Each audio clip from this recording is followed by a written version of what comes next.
Okay, so today I'm going to show you how to edit my photos the way that I edit. So first of all, what we do is I scroll down and I go down and I do all of the profile correction using the lens.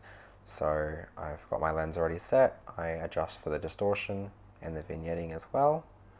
And then I come up and I go up and I touch my tone curves. So I clip my blacks, so I bring my blacks up like that.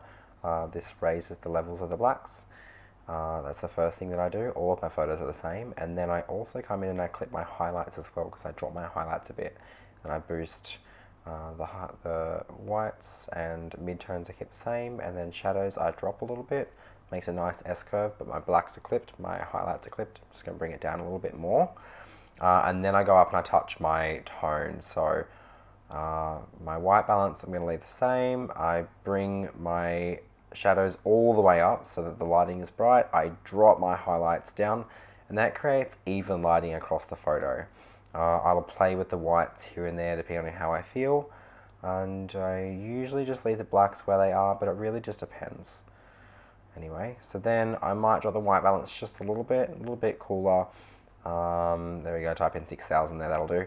And then I also come in with the tint. No, we're gonna leave the tint where it is. Sorry, clarity. I increase the clarity a bit. This makes the whites whiter, the blacks blacker. I bring up the dehaze a little bit as well. That just adds a bit of contrast without adding too much contrast. I increase the vibrance and I decrease the saturation. So why I do that is it will bring up the saturation of all the base colors and all the neutral colors, but anything that's already saturated, it'll leave where it is, and then I desaturate a little bit. So it just adds color into those neutral tones. And now what I'm doing is I'm just shifting kind of like the way that I want my coloring to be, increasing and decreasing saturation, the tones of the colors. I'll come in here with illumination in a minute, and I'll make my oranges a little bit more luminant, and that's going to make my skin tones a little bit brighter. Yeah, pretty much. As you can see, I also dropped all the purple and the magenta out of my photos in terms of saturation, and that's because when I increase the vibrance, it adds purple and magenta to it, and I just don't want them there. So now I'm going to go in and go split toning, and I'm going to split tone with a warm tones for my highlights. I'm going to come in here with a little orangey yellow here. Not very much saturation on that one. And for my shadows, I'm going to come with like a nice blue color. So I'm going to go in there. I'm just going to shift the balance towards the warmer tones. I just feel like it just adds a little bit of extra, but those blues are still there. Anyway, so we're going to come down a little bit and we're going to go to the sharpening. So I'm not going to sharpen it, but I am going to add some luminance. I'm going to add some masking. So masking basically means that everything that's already in focus, it makes sharper, and everything else, it dulls a little bit. And we're going to leave it there like that. I'm just going to add a little bit of artistic grain here. This is just for this photo. Usually I don't, but this photo I was kind of vibing for the grain feel. So I might just decrease the roughness a bit. Kind of gives that kind of like film effect. And then I'm going to come in with the brush here, and I'm going to go to my Dodge brush.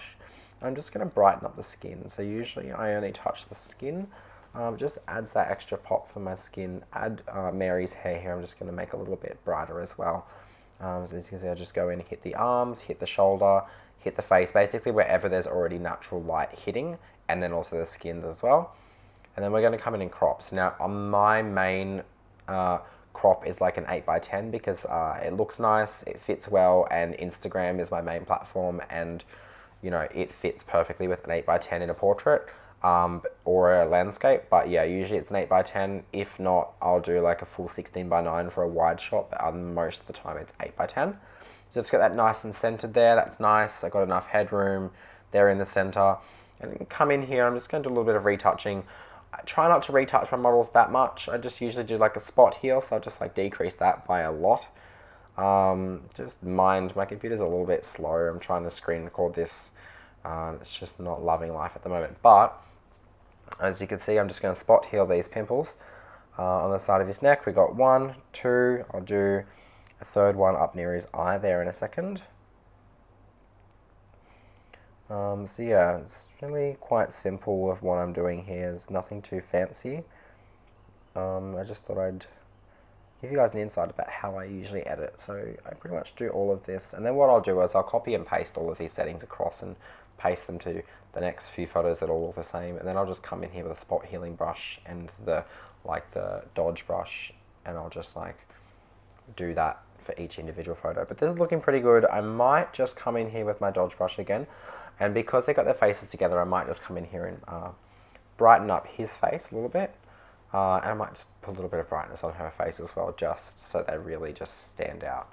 He has a little bit more of a red complexion as to Mary's like orangey tones, so I like to brighten up his face a little bit more, just to add a little bit of brightness in there. I'm just going to drop the blacks just a little bit here as well. I'm just feeling just need a little bit more contrast, make her hair a little bit less, bright. So I'm pretty happy with this edit. This is pretty standard for most of my photos. And then what I'll do is we're going to go and we're going to export that. So this is looking pretty good. I'm pretty happy with that one. Okay, export.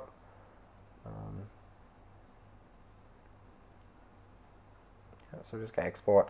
And then I'm going to come in, I'm going to name it a customized name. So I customize all of my names of my shoots or shots now, and I did a number sequence. I started at 1, so let's go 1 to whatever.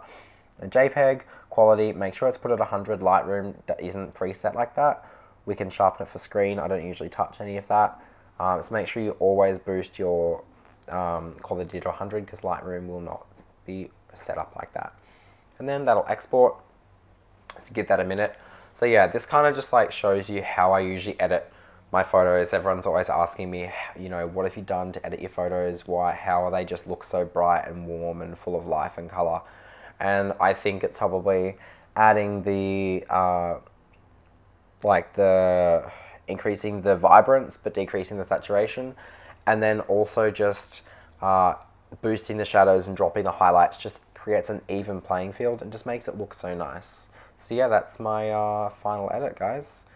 I hope you like it. You've probably seen some of these around, but yeah, just let me know what you think.